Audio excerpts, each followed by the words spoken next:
Assalamualaikum warahmatullahi wabarakatuh. Waalaikumsalam warahmatullahi wabarakatuh. Alhamdulillahirabbil alamin wassalatu wassalamu ala asrofil anbiya'i wal mursalin wa ala alihi wa ashabi ajmain amma ba'd. Pemirsa Pondok Pesantren Budi Mulia Channel, dimanapun Anda berada, bagi yang sedang sempit ekonomi dan rezekinya, insya Allah memberikan kelapangan rezeki yang tidak diduga dan tidak disangka. Oke, kembali lagi bersama saya Furqon Rahmat Widodo bersama Ustadz kita. Assalamualaikum Ustadz Lesman. Waalaikumsalam warahmatullahi wabarakatuh. Alhamdulillah. Alhamdulillah rabbil alamin. Kita doakan beliau di usia yang sangat sepuh, di atas 70 tahun, tapi masih luar biasa semangat untuk berdakwah, menyiarkan nur cahaya ilahi. Oke, pada kesempatan kali ini Ustadz Lasiman akan memberikan ilmu kepada kita pada seri kedua, di mana menjelaskan tentang sahabat para nabi pada kitab-kitab terdahulu. Subtemanya adalah kita akan membahas bagaimana meluruskan sejarah atau keyakinan terkait pengorbanan. Nah, untuk lebih jelasnya pengorbanan itu seperti apa? Monggo Ustaz, waktu dan tempat kami persilakan. Alhamdulillah rabbil alamin. Assalamualaikum warahmatullahi wabarakatuh. Waalaikumsalam. Alhamdulillah wa syukurillah wa nikmatillah. Nikmat sehat, umur, iman wal Islam. Wassalatu wassalamu ala Rasulullah Nabi sallallahu alaihi wasallam. Qala Allahu ta'ala fil Qur'anil Karim. A'udzu billahi minasy syaithanir rajim. Bismillahirrahmanirrahim. Inna a'toina kal kautsar fasholli li rabbika wanhar. Inna sani akawanhar. Sungguh kita beriman Islam ini karena kita ingin diridhoi ilahi, karena rahmat ilahi. Untuk mendapatkan rahmat ilahi itu mesti dengan pengorbanan. Ada orang yang selalu menyampaikan urusan korban. Untuk apa korban? Maka anak-anak di sekolah diajari hidup tiada mungkin tanpa pengorbanan. Tanpa pengorbanan yang ada itu mulia adanya. Apalagi ingin mulia dunia, ingin mulia surga, maka ajaran dalam Islam inna a'toina kal kautsar fasholli li rabbika wanhar inna sani akawanhar. Maka orang untuk menggapai kebahagiaan ini dengan pengorbanan.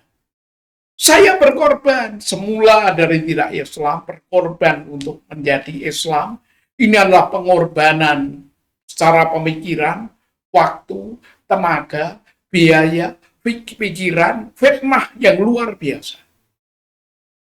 Maka ketika saya belum iman dulu dalam Islam, yang dikorbankan itu adalah Nabi Isa alaihi salam. Dalam bahasa saya dulu, Yesus yang dikorbankan. Dalam kitab saya terdahulu, itu disampaikan, mungkin dibuka Alkitabnya, ya, aplikasi dari Alkitab, kitabnya adalah kitab Roma. Pasalnya, pasal 5 perjanjian baru itu. Kitab Roma, pasalnya 5, ayatnya 12 sampai dengan selanjutnya sampai 18 sebenarnya. Silakan coba. Roma ayat pasal 5 ayat 12. Ya. Sebab itu sama seperti dosa telah masuk ke dalam dunia oleh satu orang, dan oleh dosa itu juga maut. Demikianlah maut itu telah menjalar pada semua orang, karena semua orang telah berbuat dosa. Ayat ke-13. Sebab sebelum hukum Taurat ada, telah ada dosa di dunia. Tetapi dosa itu tidak diperhitungkan kalau tidak ada hukum Taurat. Ayat ke-14. Sungguh pun demikian maut telah berkuasa dari zaman Adam sampai kepada zaman Musa juga atas mereka, yang tidak berbuat dosa dengan cara yang sama seperti yang telah dibuat oleh Adam, yang adalah gambaran Dia yang akan datang. Tetapi karunia Allah tidaklah sama dengan pelanggaran Adam. Sebab jika karena pelanggaran satu orang, semua orang telah jatuh di dalam kuasa maut, jauh lebih besar lagi kasih karunia Allah dan karunia-Nya, yang dilimpahnya atas semua orang karena satu orang, yaitu Yesus Kristus. 16. Dan kasih karunia tidak berimbangan dengan dosa satu orang. Sebab penghakiman atas satu pelanggaran itu telah mengakibatkan penghukuman. Tetapi penganugerahan karunia atas banyak pelanggaran itu mengakibatkan pembenaran. Ayat ke-17. Sebab jika oleh dosa satu orang, maut telah berkuasa oleh satu orang itu, maka lebih benar lagi mereka yang telah menerima kelimpahan kasih karunia dan anugerah kebenaran akan hidup dan berkuasa oleh satu orang itu, yaitu Kristus. Ayat ke-18.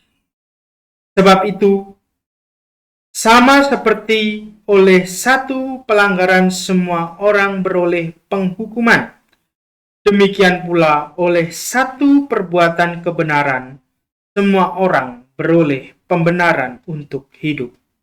Itulah, dulu saya berprinsip bahwa manusia hidup di dunia ini telah berdosa.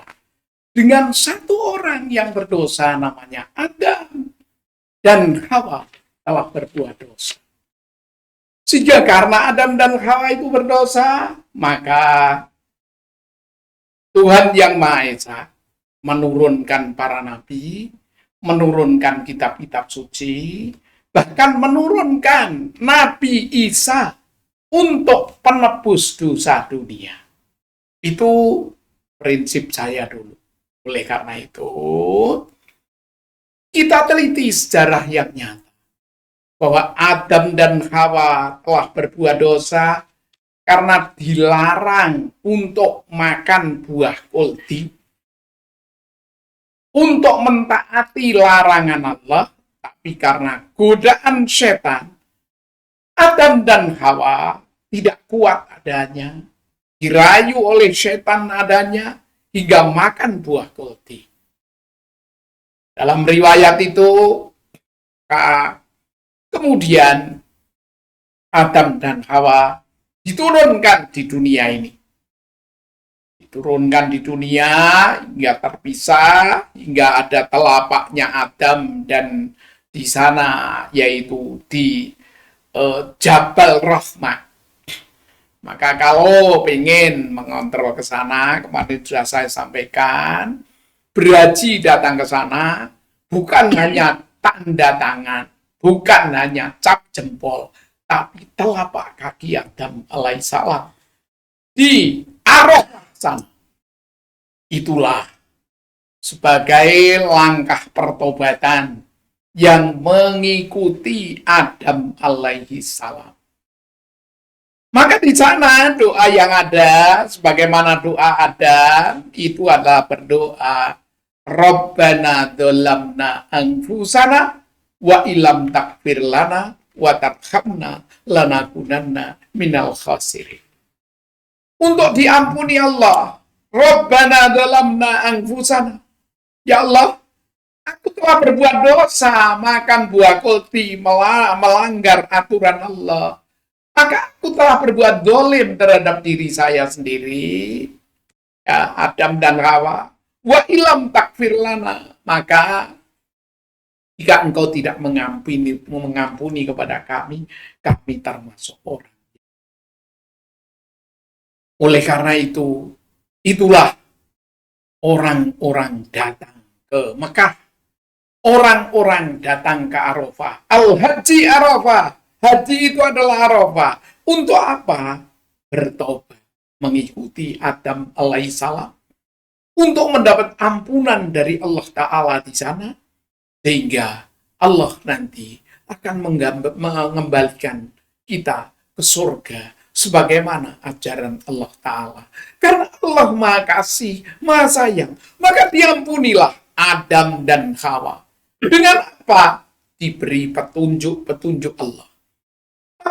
Yang bertanya, tunjukkan aku jalan lurusmu. Ihdinas siratal mustaqim. Siratal ladina an'amta alaihim. Ghairil maghdubi alaihim waladdallin. Amin.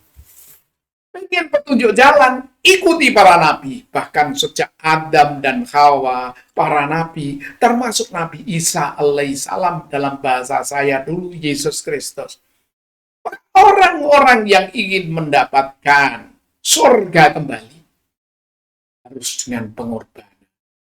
Yaitu mengikuti para nabi, mengikuti kitab-kitab sucinya, melaksanakan dan mengamalkan dalam hidupnya, yang mana kepada para nabi semua sudah dijanjikan besok nabi yang terakhir itu adalah Nabi Muhammad SAW, dan kitab yang terakhir adalah Al-Quran. Maka inna a'toina kal-kautsar, kita sudah mendapat nikmat dunia ini yang banyak. Fasholli, maka kita sholat. As-sholatu miftahul jannah. As-sholatu miftahu min kulli khair. Wanhar, dan pengorban. Iman mesti dengan hidup tiada mungkin tanpa pengorban. Tanpa perjuangan. Mulia adanya.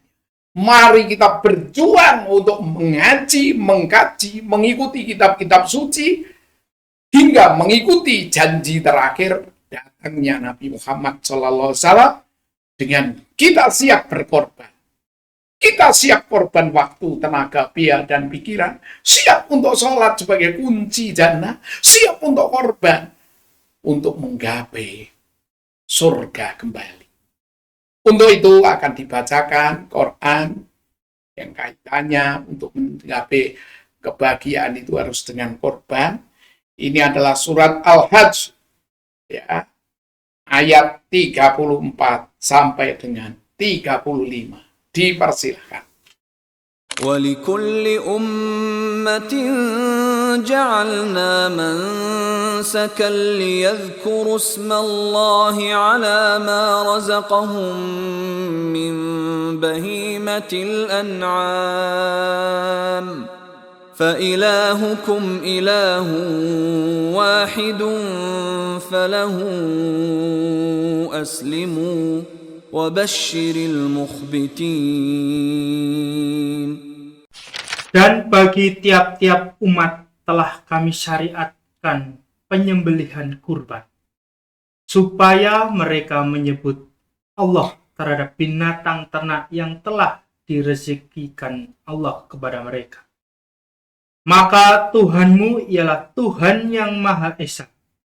Karena itu, berserah dirilah kamu kepadanya, dan berikanlah kabar gembira kepada orang-orang yang tunduk patuh kepada Allah. الذين إذا ذكر الله وجلت قلوبهم والصابرين على ما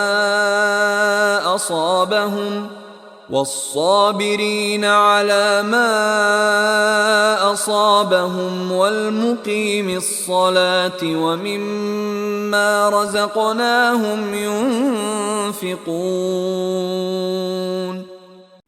Yaitu orang-orang yang apabila disebut nama Allah, gemetarlah hati mereka.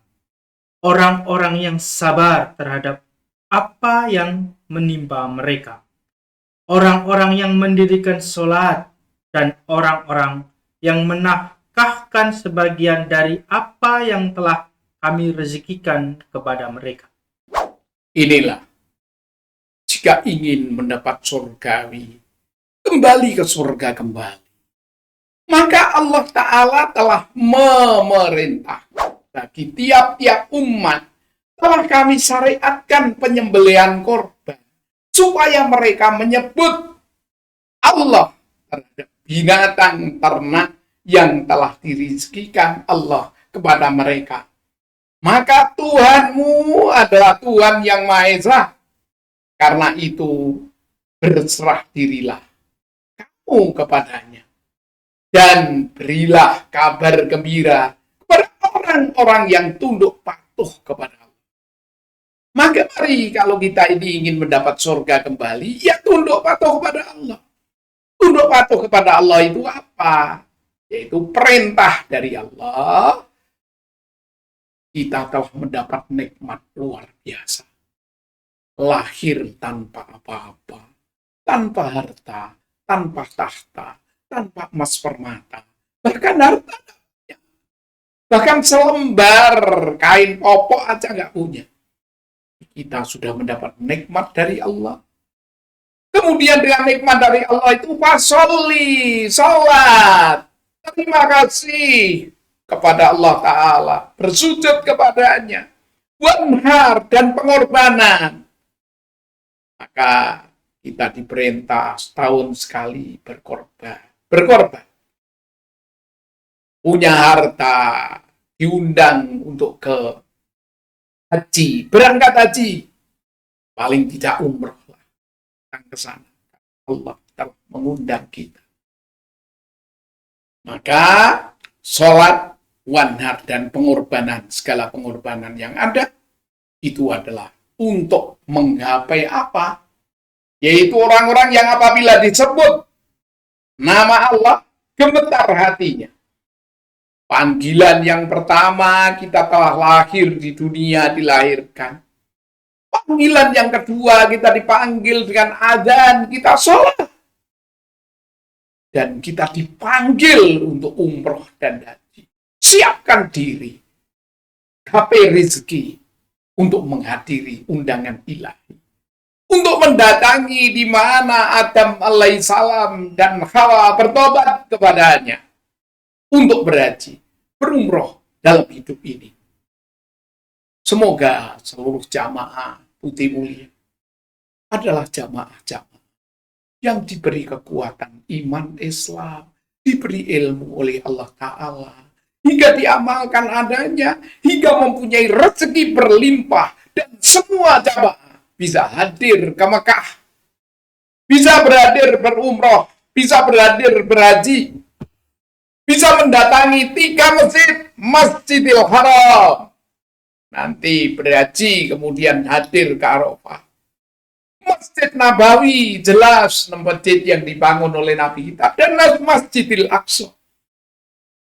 3 masjid itulah undangan dari Allah.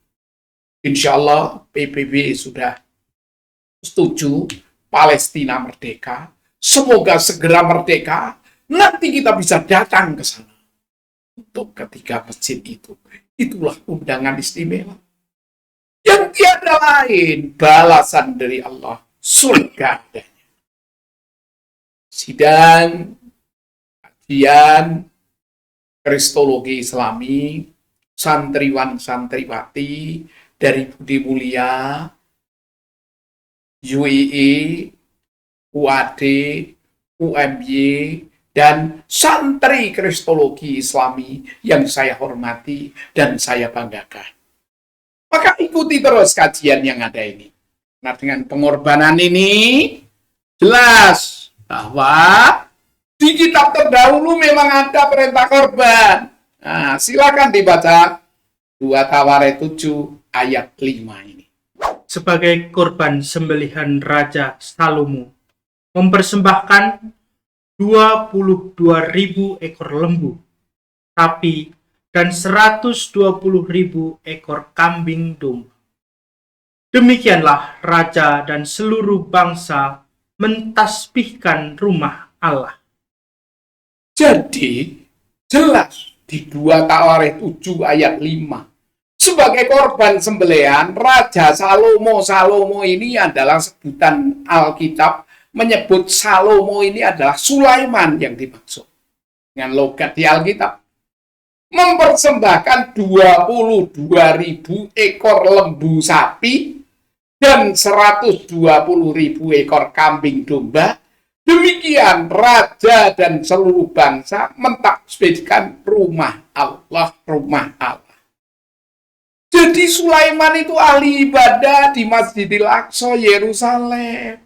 Itu nabi-nabi Bani Israel, turunan dari Ishak alaihissalam, itu mentasbihkan rumah Allah, yaitu mensucikan rumah Allah dengan berjamaah sholat di sana, fasholli li rabbika wanhar, dan nyembelih korban.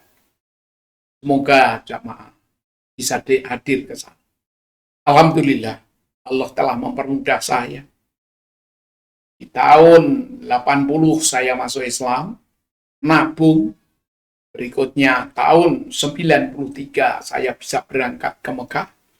Dan 2015 saya memimpin jamaah umroh sampai Masjidil Aqsa Yerusalem.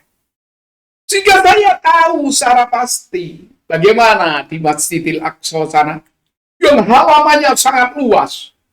Maka sebagai korban sembelihan, Salomo berkorban di depan Masjidil Aqsa yang halamannya sangat luas itu sampai ribuan.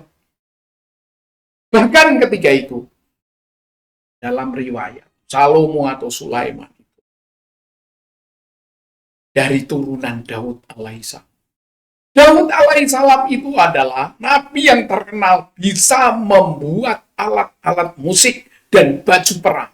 Dengan baju perang, besi begitu dipijat bisa jadi baju perang, bisa jadi alat musik. Maka ketika itu korban yang ada diiringi pentas seni. Pentas seni yang ada apa? Pentas seni yang ada adalah membaca syair-syair Zabur. Dalam pentas seni merayakan pengorbanan sehingga umat yang ada diundang ke sana, dibagi korban untuk dibagikan rakyat yang ada. Itulah bukti pengorbanan yang terdahulu. Jangan lupa, tidak korban, umat Islam sebagai korban, tiap tahun nyembelih korban, bahkan berangkat haji dan umroh. Itu orang-orang yang tidak menyadari diri. Maka santriwan-santriwati putih mulia yang saya hormati, bisa membuka kitab ini, 2 Tawarikh 7, ayatnya, ayat 5, bahwa di kitab terdahulu ada pengorbanan juga. Sebagaimana ayat di Quran yang dijelaskan tadi. Dan tiap-tiap umat itu telah kami syariatkan penyembelihan korban. Jadi Sulaiman dulu ya korban. Dan lain-lain. Para nabi terdahulu korban. Itulah kenyataan. Yaitu orang-orang jika disebut asma Allah ada adan, siap datang untuk berbakti kepada ilahi. Dan diumumkan untuk korban, siap korban. Diumumkan untuk haji, siap untuk haji. Diumumkan untuk umroh, datang untuk umroh. Dan diperintahkan untuk datang ketika masjid. Datanglah.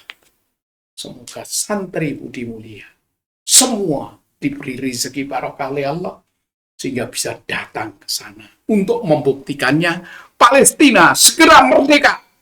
Kita bisa datang ke sana bersama. Untuk ini maka siapa sebenarnya yang dikorbankan?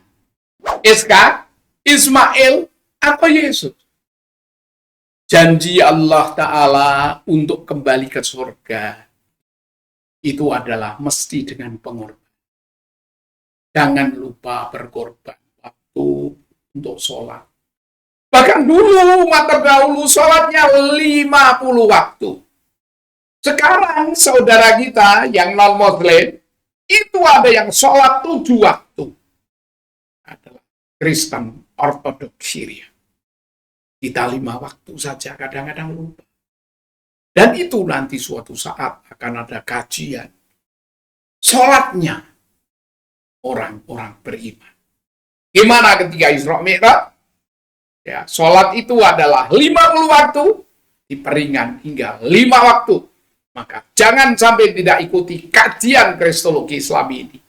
Kalian akan kurang luas pandangannya nanti. Ada yang bertanya? Kontak ke Putih Mulia.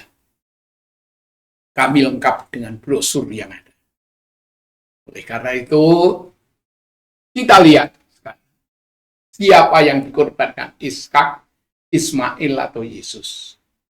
Dalam pandangan Alkitab, yang dikorbankan itu adalah Ishak, yang kemudian diganti Yesus sebagai anak domba Allah yang menebus dosa dunia. Tapi kita lihat, mari dibaca kitab Kejadian 16 ayat 16 dan Kejadian 21 ayat yang ke-5. Dipersilakan.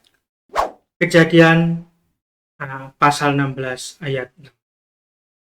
Abraham berumur 86 tahun ketika Hagar melahirkan Ismail baginya. Dilanjutkan Kejadian pasal 21 ayat 5. Adapun Abraham berumur 100 tahun ketika Ishak anaknya lahir baginya. Inilah jadi riwayat, nanti bisa dibuka, dibaca di Kejadian 16 ayat 16 lengkap semua. Satu perikop bisa. Kemudian juga Kejadian 21 ayatnya yang ke-5. Bahwa sebenarnya Ibrahim alaihissalam atau Abraham itu telah menikah dengan Siti Sarah, tapi tidak punya anak, hingga tidak men lagi. Maka kemudian Siti Sarah bilang sama suaminya, wahai suamiku, aku kepengen anak itu adalah amal soleh, maka menikah lagi silakan Ibrahim. Maka Ibrahim ketika itu bilang ke istrinya, carikan saya istri yang solihah, yang bisa bersama dengan kamu, untuk bersama keluarga kita.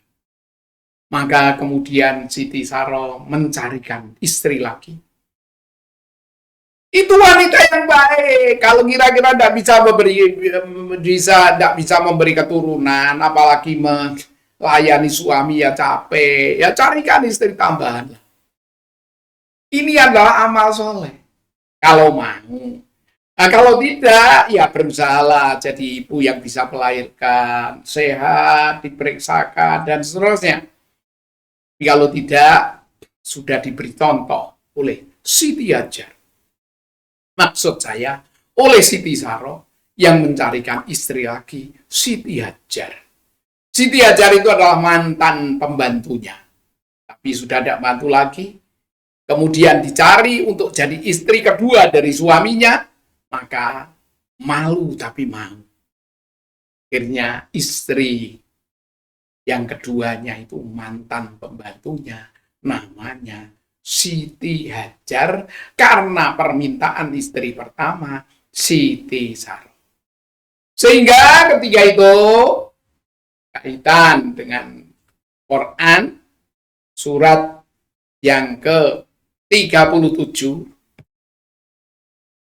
ayat yang ke-100 sampai dengan 112, cukup dibaca yang ayat 100 sampai 102 dan 112. Silakan dibaca kembali Quran surat 37 ayat 100 sampai 102, kemudian ayat yang ke-112.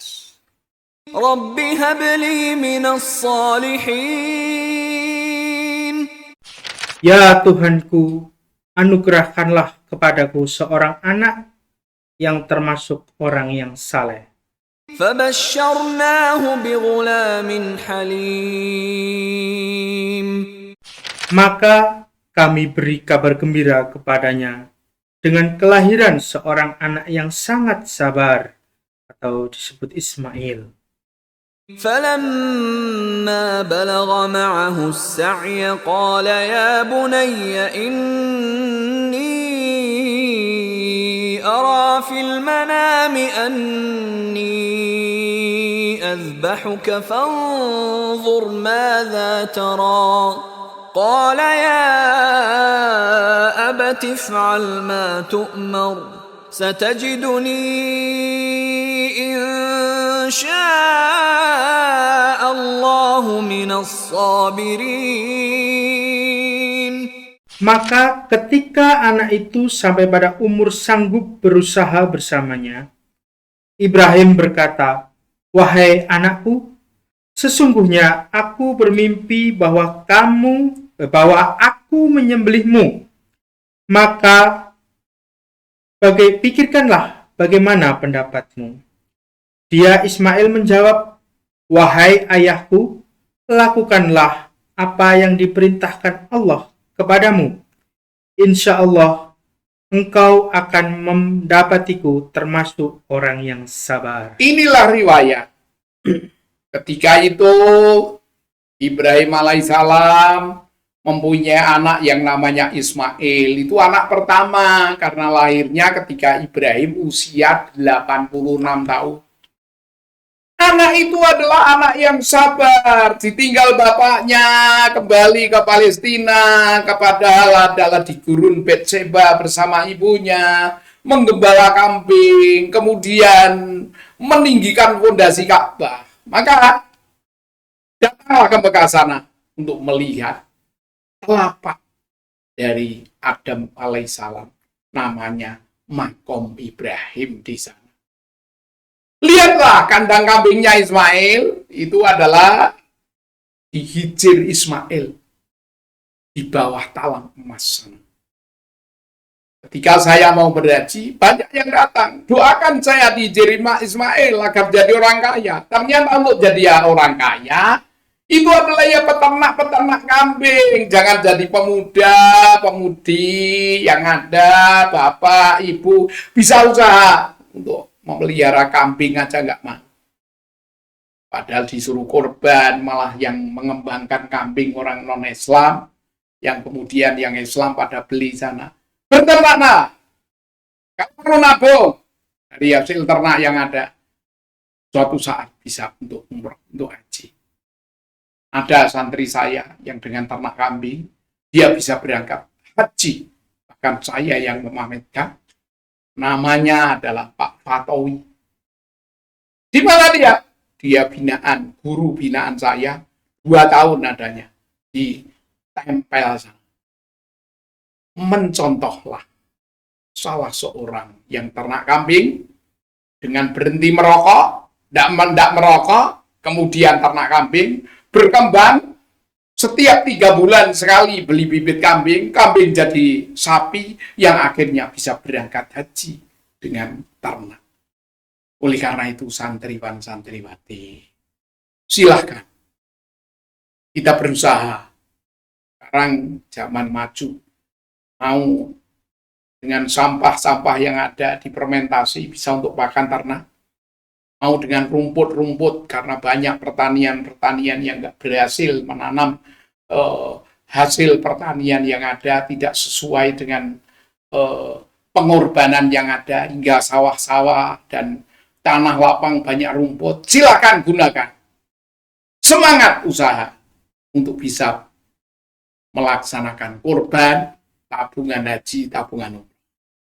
Untuk ini, maka riwayat yang ada berikutnya setelah pengorbanan yang ada, sudah buat sumur jam-jam dan seterusnya, berikutnya Allah mengabulkan doa yang ada. Ishak alaihissalam akhirnya dari istri yang tua, yaitu Siti Hajar, itu adalah mempunyai anak yang pertama dari Ibrahim, namanya Ismail. Yang berikutnya maka Allah mengabulkan doa dari Ibrahim dan Siti Sarah, mempunyai anak yang kedua, yaitu setelah pengorbanan dan berbagai ujian itu, maka kita bisa baca Quran surat 37 ayat yang ke-12. Silakan dibaca. وَبَشَّرْنَاهُ بِإِسْحَاقَ نَبِيًّا مِنَ الصَّالِحِينَ. Dan kami beri dia kabar gembira dengan kelahiran Ishak, seorang nabi yang termasuk orang-orang yang saleh. وباركنا عليه وعلى إسحاق ومن ذريتهما محسن وظالم لنفسه مبين. Dan kami limpahkan keberkahan kepadanya dan kepada Ishak, dan di antara keturunan keduanya ada yang berbuat baik, dan ada pula yang terang-terangan berbuat zalim terhadap dirinya sendiri. Ya, jadi 2 ayat itu kaitannya dengan siapa yang dikorbankan. Anak Ibrahim yang pertama itu Ismail. Anak yang kedua namanya Ishak. Perintah Allah Ta'ala, korbankanlah anakmu yang tunggal. Maka anak yang tunggal itu ya anak Ibrahim baru tunggal. Silakan dibaca. Perintah yang dikorbankan. Kejadian 22 ayat 2. Dipersilakan dibaca. Kejadian 22 ayat kedua. Firman-Nya, ambillah anakmu yang tunggal itu, yang engkau kasihi, yakni Ishak. Pergilah ke tanah Moria, dan persembahkanlah dia di sana sebagai korban bakaran pada salah satu gunung yang akan kukatakan kepadamu. Inilah perintah korban.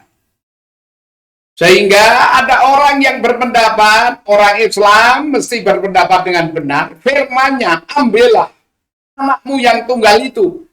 Kalau anak tunggal berarti anaknya baru setunggal. Baru satu. Siapa itu anak yang tunggal itu? Yang kau kasih? Yakni mestinya Ismail, bukan Ishak. Kalau Ishak itu bukan anak tunggal, anaknya sudah 2.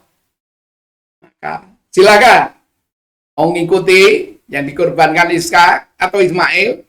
Padahal ini dikatakan anak Abraham. Kalau anaknya Ibrahim, Ismail itu anaknya Ibrahim.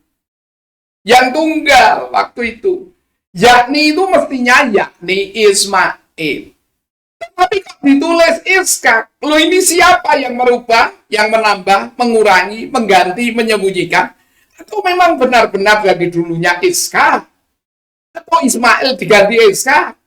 Karena itu yang akan menurunkan bangsa yang besar dan akan menurunkan nabi yang besar, yaitu dari struktur silsilah Ismail akan turun nabi yang besar, nabi akhir zaman yang menerima Quran sebagai penyempurnaan dari Islamnya Adam alaihissalam, Ibrahim, Yakub, dan para nabi yang telah diberi janji bahwa besok akhir zaman akan turun seorang nabi yang namanya Muhammad Sallallahu Alaihi Wasallam yang tertulis dalam Taurat, Zabur, Injil, dan kitabnya para nabi.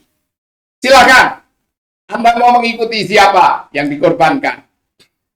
Ayat Alkitab jelas. Ayat Al-Quran adalah sebagai ayat yang membenarkan kitab-kitab terdahulu. Yang salah, yang dirubah, yang ditambah, yang diganti, yang disembunyikan karena hawa nafsu, maka bisa mengganti ayat-ayat kitab suci. Pergilah dia ke tanah Moria dan persembahkan dia. Dia ini siapa? Dia itu adalah dalam Islam, orang Islam, saudara kita Islam. Saya itu Ismail. Di sana sebagai korban bakar. Untuk sate dan sebagainya. Pada salah satu gunung yang akan kukatakan kepada. Oleh karena itu, silakan kalian mau percaya yang Ishak, Ismail, atau justru Yesus yang dikorbankan sebagai anak domba Allah yang menebus dosa dunia, yang korbannya melebihi segala korban kambing atau korban apa saja. Hal ini adalah kita bisa lihat berikutnya dalam pandangan Quran yang dikorbankan adalah Ismail yang diganti dengan domba. Silakan dibaca.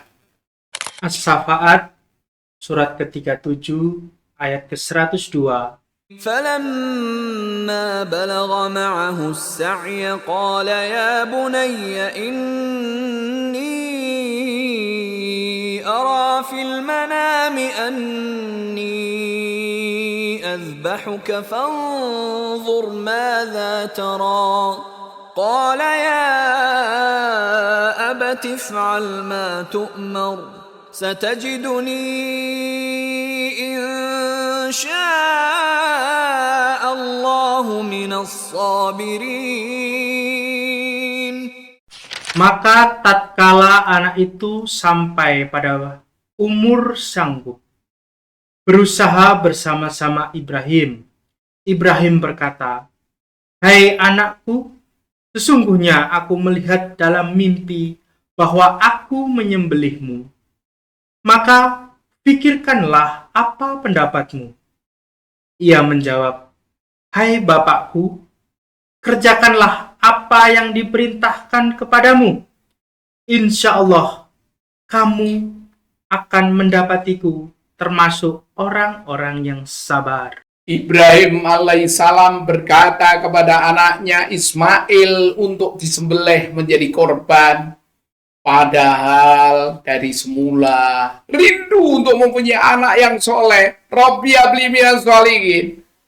Tapi siap untuk disembelih oleh ayahnya kalau itu perintah Allah. Bagaimana anak-anak kita? Apakah taat kepada orang tua? Kepada Allah Ta'ala? Atau mengikuti nafsu belaka? Maka sungguh, anakku, sungguhnya aku melihat dalam mimpi. Impian-impian yang ada. Jangan sampai punya anak berperilaku binatang ternak. Menuruti hawa nafsu. Kumpul kebo. Berperilaku sapi. Berperilaku kambing. Berperilaku domba. Pengorbanan adalah penyembelihan manusia. Khususnya dari nafsu-nafsu hewani. Oleh karena itu, seluruh peserta kajian Kristologi Islami, mari kita korbannya, kita sembelih anak-anak kita dari nafsu binatang ternak. Karena yang dikorbankan itu adalah diganti oleh Allah dengan binatang ternak. Oleh karena itu, Quran surat Al-A'raf ayat yang ke-179. Itulah endingnya korban yang akan segera dibacakan. Bagaimana korban kita sudah benar? Korban kita sekedar berpesta pora, daging dan binatang ternak? Atau kita korbankan diri dan anak cucu kita untuk berperilaku manusia, bukan berperilaku binatang ternak. Oleh karena itu, bacakan ayat yang ada. وَلَقَدْ ذَرَأْنَا لِجَهَنَّمَ كَثِيرًا مِنَ الْجِنِّ وَالْإِنسِ لَهُمْ قُلُوبٌ لَا يَفْقَهُونَ بِهَا وَلَهُمْ أَعْيُنٌ لَا يُبْصِرُونَ بِهَا وَلَهُمْ آذَانٌ لَا يَسْمَعُونَ بِهَا أُولَئِكَ كَالْأَنْعَامِ بَلْ هُمْ أَضَلُّ أُولَئِكَ هُمُ الْغَافِلُونَ. Dan sungguh akan kami isi neraka jahanam banyak dari kalangan jin dan manusia. Mereka memiliki hati, tetapi tidak dipergunakannya untuk memahami ayat-ayat Allah. Dan mereka memiliki mata, tetapi tidak dipergunakannya untuk melihat tanda-tanda kekuasaan Allah. Dan mereka mempunyai telinga, tetapi tidak dipergunakan untuk mendengarkan ayat-ayat Allah. Mereka seperti hewan ternak, bahkan lebih sesat lagi. Mereka itulah orang-orang yang lengah. Itulah hikmah korban. Jangan korban itu hanya berbagi daging, tapi tidak kita sembelih nafsu binatang ternak yang ada di dalam anak kita. khususnya anak-anak muda yang ada, angkatan muda yang ada, usia-usia puber pertama, bahkan anak-anak SMP sekarang sudah dibagi kondom, sudah luar biasa. Dibagi minuman keras, dilatih judi, itu adalah perilaku binatang. Maka yang terbagus, bagaimana anak kita sabar, mau mengaji ayat-ayat Quran, mau mengaji dan memahami isi, mau menjadi orang-orang beruntung di dunia sampai surga, dengan datangnya Nabi kita yang berakhlak Al-Quran, dengan datangnya Nabi kita yang khuluqul Quran, itulah kewajiban kita, bukan sekedar korban, pesta dan pesta, makan dan makan, yang tidak kembali kepada Quran dan kitab-kitab suci terdahulu yang disempurnakan dengan Quran itu. Oleh karena itu, kalian semua ingin beruntung dunia dan beruntung akhirat, maka ikuti Quran. Bagaimana diingatkan berkali-kali, saya ingatkan dalam kajian, kaitannya Quran surat 2 ayat 1 sampai 5. Dipersilahkan dibaca kembali. Alif Lam Mim. Dzalikal kitabu la raiba fihi hudan lil muttaqin.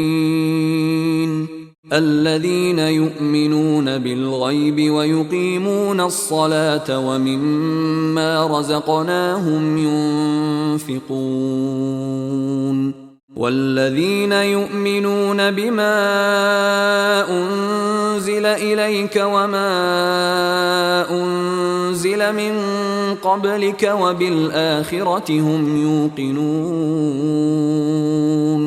أولئك على هدى من ربهم وأولئك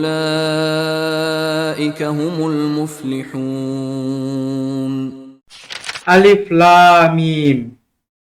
Kitab Al-Quran ini tidak ada keraguan padanya, petunjuk bagi mereka yang bertakwa, yaitu mereka yang beriman kepada yang gaib, melaksanakan sholat, dan menginfakkan sebagian rezeki yang kami berikan kepada mereka. Dan mereka yang beriman kepada Al-Quran yang diturunkan kepadamu Muhammad dan kitab-kitab yang telah diturunkan sebelum engkau, dan mereka yakin akan adanya akhirat. Merekalah yang mendapat petunjuk dari Tuhannya, dan merekalah itu orang-orang yang beruntung. Santriwan-santriwati ingin beruntung? Jangan lupa selalu ngaji Kristologi Islami, ikuti konten dari pesantren Budi Mulia ini. Jadi siapa yang dikorbankan? Apa Iska, apa Ismail, atau Yesus yang kemudian dikorbankan untuk menebus dosa dunia? Kajian ini berlanjut. Siapa yang ingin beruntung? Itu mesti menjadikan sabar dan sholat sebagai penolong. Juga korban sebagai kenyataan. Aminu wa amilus sholihat. Ingin menggapai keuntungan itu, kita harus melaksanakan sholat dan sabar sebagai penolong. Ya ayyuhalladzina amanu wasta'inu bis-sabri was-salat innallaha ma'as-sabirin. Orang-orang yang beruntung adalah yang menjadikan sabar dan sholat, juga korban, juga beriman kepada Allah, berislam secara benar. Itulah keberuntungan yang akan membawa kebahagiaan dunia sampai akhir. Ini adalah disampaikan, hai orang-orang yang beriman, masuklah Islam secara keseluruhan. Silakan dibaca.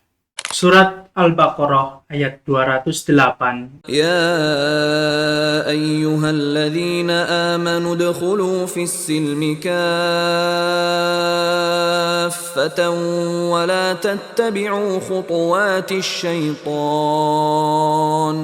إنه لكم عدو مبين. Hai orang-orang yang beriman, masuklah kamu ke dalam Islam secara keseluruhannya. Dan janganlah kamu turut langkah-langkah syaitan. Sesungguhnya syaitan itu musuh yang nyata bagimu. Jadi berislam secara keseluruhan. Mari kita beriman, mari kita berislam, termasuk melaksanakan rukun iman yang 6, rukun Islam yang 5, kita lakukan. Adapun ada orang yang mengatakan tidak perlu korban lagi, tidak perlu sholat lagi, tidak perlu haji, tidak perlu percaya pada Quran. Itu adalah saya dulu berpikir begitu. Oleh karena itu, ikuti selanjutnya kajian Kristologi Islami. Siapa sebenarnya yang dikorbankan? Ismail, Ishak, atau Yesus yang menebus dosa dunia? Silakan ikuti kajian berikutnya. Bertemu lagi pada pertemuan berikutnya. Semoga Allah Subhanahu wa Ta'ala selalu menunjukkan kita ihdinas siratal mustaqim. Tunjukkan aku jalan lurus. Jalan lurus itu mana? Jalan lurus itu adalah jalan dari Allah dengan kitab-kitab sucinya. Jalan yang telah dijalankan oleh para nabi dengan kitab-kitabnya, termasuk kitab Taurat, kitab Injil, kitab Quran, yang mana semua itu adalah telah ditunjukkan secara pasti. Ingin mendapat Lailatul Qadar, beruntung dalam hidup di dunia ini hingga di surga nanti. Bahkan hidup di dunia ini adalah rugi kalau tidak mendapat Lailatul Qadar. Maka ngajilah Quran dengan sungguh-sungguh. Yang kita mendapat Lailatul Qadar selama hidup ini akan beruntung melebihi 1000 bulan. Nah, silahkan dibaca sebagai kesimpulan Quran surat Al-Baqarah 185. Tolong dibaca dengan artinya, ya, dipersilakan. شهر رمضان الذي أنزل فيه القرآن هدى للناس وبينات من الهدى والفرقان فمن شهد منكم الشهر فليصمه ومن كان مريضا أو على سفر فعدة من أيام أخر يريد الله بكم اليسر ولا يريد بكم العسر ولتكملوا العدة ولتكبروا الله على ما هداكم ولعلكم تشكرون. Bulan Ramadan adalah bulan yang di dalamnya diturunkan Al-Quran sebagai petunjuk bagi manusia dan penjelasan-penjelasan mengenai petunjuk itu, dan pembeda antara yang benar dan yang batil. Karena itu, barang siapa di antara kamu ada di bulan itu, maka berpuasalah. Dan barang siapa sakit atau dalam perjalanan, dia tidak berpuasa, maka wajib menggantinya sebanyak hari yang ditinggalkannya itu pada hari-hari yang lain. Allah menghendaki kemudahan bagimu dan tidak menghendaki kesukaran bagimu. Hendaklah kamu mencukupkan bilangan dan mengagungkan Allah atas petunjuk yang diberikan kepadamu agar kamu bersyukur. Itulah sehingga kita harus mengejar Lailatul Qadar, membaca kitab-kitab terdahulu, memahami dan melakukan kitab-kitab terdahulu yang ada, yang telah dikoreksi, yaitu dengan Quran sebagai hudal linnas wa bayyinati minal huda wal furqan. Untuk membedakan mana yang benar, mana yang salah, mari kita kaji Quran, kita ketahui makna. Dan mari kita buktikan mana ayat-ayat kitab terdahulu yang berubah, dirubah, ditambah, diganti, disembunyikan. Karena Quran mampu mengkoreksi semua kitab di dunia ini, semua perilaku di dunia ini. Maka sungguh rugi hidup ini tak mendapat Lailatul Qadar. Apalah artinya hidup, walau hidup 1000 tahun, walau hidup 1000 bulan, walau seumur hidup kita, jika tak memahami Quran yang mampu mengkoreksi seluruh kita. Karena sungguhnya malaikat yang bertugas menyampaikan kitab suci kepada para nabi adalah Roh Kudus. Roh Kudus itu adalah Ruhul Kudus. Ruhul Kudus itu siapa? Malaikat Jibril. Apa artinya hidup di dunia jika tidak beriman kepada Quran adanya? Sungguh sia-sia belaka. Maka para santriwan santriwati, keluarga besar kajian Kristologi Islami, baik di UII, baik di UAD, baik di UMJ, di PUTM, khusus istimewa di Budi Mulia ini, jangan sampai ketinggalan. Ikuti kajian-kajian berikutnya di channel Pesantren Budi Mulia ini. Sekian dan demikian yang dapat saya sampaikan. Jumpa lagi pada putaran berikutnya, masih berkaitan dengan akan datangnya Nabi Muhammad SAW dan akan datangnya Quran sebagai kitab penyempurna yang mengkoreksi seluruh kitab suci yang ada dan perilaku hidup kita di dunia yang sementara ini. Sungguh tak ada keraguan lagi di dalamnya. Sumber kebenaran yang tak ada keraguan lagi, yang tak ada hoak di dalamnya. Inilah kuncinya. Mari kita selalu beriman kepada Allah Ta'ala yang tunggal, Nabi Muhammad sebagai penyempurna khatamun Nabi, dan Al-Quran sebagai kitab yang pasti dan tiada keraguan lagi. Allahumma Qur'ana waj'alhu lana imama wa hudan wa rahmatan lillahi rabbil alamin. Allahumma arinal haqqa haqqa warzuqna tiba'a wa arinal batila batila warzuqna jatinaba. Wa qul ja'al haqqa wa yaqul batil innal batila kana sauqa. Jumpa lagi putaran berikutnya. Ada salah dan kurang mohon maaf. Ada kurang jelas, tanyakan ke Pesantren Budi Mulia. Brosur dan buku-buku yang ada siap untuk menemani kalian semua dengan bukti yang nyata. Akhirnya, sekian dan demikian. Banyak salah dan kurang mohon dimaafkan. Jumpa lagi putaran berikutnya. Assalamualaikum warahmatullahi wabarakatuh. Waalaikumsalam Ya, warahmatullahi wabarakatuh. alhamdulillah. Demikianlah para pemirsa kajian Kristologi Islami yang dipersembahkan oleh tim Labda dan Pondok Pesantren Budi Mulia. Demikian atas pembawaan yang bisa kami hadirkan. Saya Furqon Rahmat Widodo undur diri.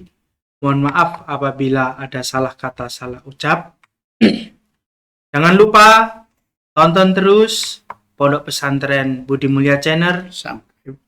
Like, subscribe, and share.